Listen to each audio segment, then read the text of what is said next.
2022 को यहाँ के प्रसिद्ध व्यवसायी श्री संजय बियानी इनकी हत्या हुई थी।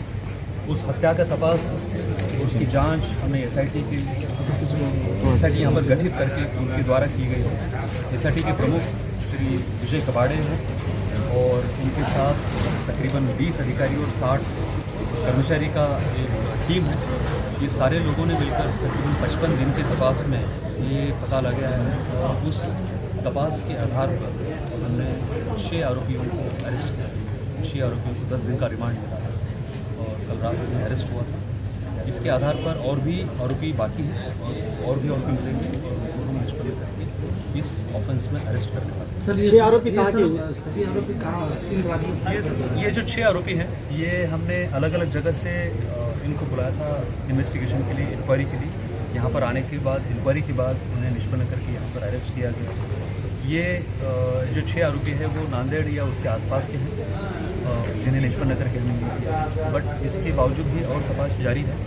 अगले 1 हफ्ते में और भी इसमें आरोपियों को अरेस्ट किया। सर, वजह क्या है? हत्या की वजह क्या है? इसकी कोई संबंध निंदा के साथ में क्या? ये ऑफेंस में हमने 120B ये सेक्शन लगाया है कॉन्स्पिरेसी का। ये कॉन्स्पिरेसी थी जो रिंदा के द्वारा चलाई गई, फूड सोल्जर्स के द्वारा जो चलाई गई, उसके आधार पर ये हमने ऑफेंस पलंग जांच की।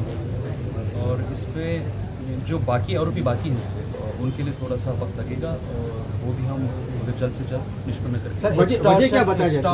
अभी तक तो जो प्राइमा फेसी दिखाई देता है वो वजह जो है वो एक्सटॉर्शन और पैसे की लेन देन, इसके ऊपर ही ये सब होना हुआ है।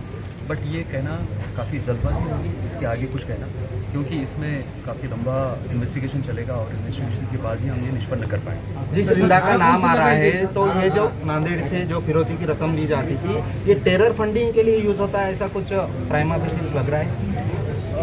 अभी इसके बारे में कुछ भी कहना मुनासिब नहीं है। इसमें थोड़ा सा हमें रुकना पड़ेगा और आपको भी रुकना पड़ेगा, क्योंकि ये एक बड़ा लंबा इन्वेस्टिगेशन चलेगा। ये पैसे कहाँ से कहाँ चलेंगे वो करना थोड़ा सा बाकी है और उसके बाद ही हम कोई इसमें कमेंट कर पाएँ। सर, बियानी की हत्या के मामले में आप जांच कर रहे हो, लेकिन रिंदा ने जो भी अभी तक एक्टिविटीज नांदेड़ में की है, इसी ऑफेंस से आप उसका भी छड़ा लगा सकते हो, तो क्या उस हिसाब से आप इन्वेस्टिगेशन करो?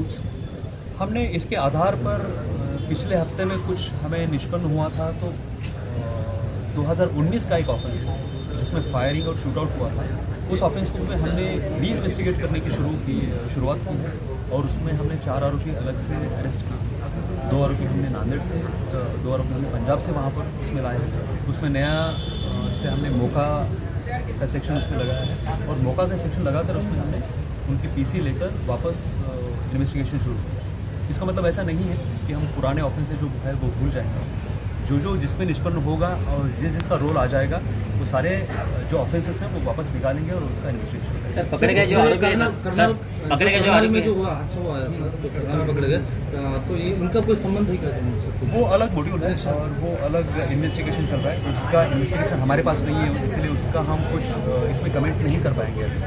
अभी हमारे सामने जो संजय बियानी का जो केस है वो उसके केस के बारे में हम कुछ बता पाएंगे। सर, पकड़े गए जो आरोपी है सर, उनका कोई क्रिमिनल रिकॉर्ड ऑलरेडी नांदेड़ में है? नांदेड़ में उनका रिकॉर्ड है, नांदेड़ में क्रिमिनल रिकॉर्ड है उनका और वो उसकी भी हम जांच कर रहे हैं। उसके आधार पर भी हम कार्रवाई करेंगे। अन्य देशों से भी इस सिलसिले में कोई संपर्क क्या करना?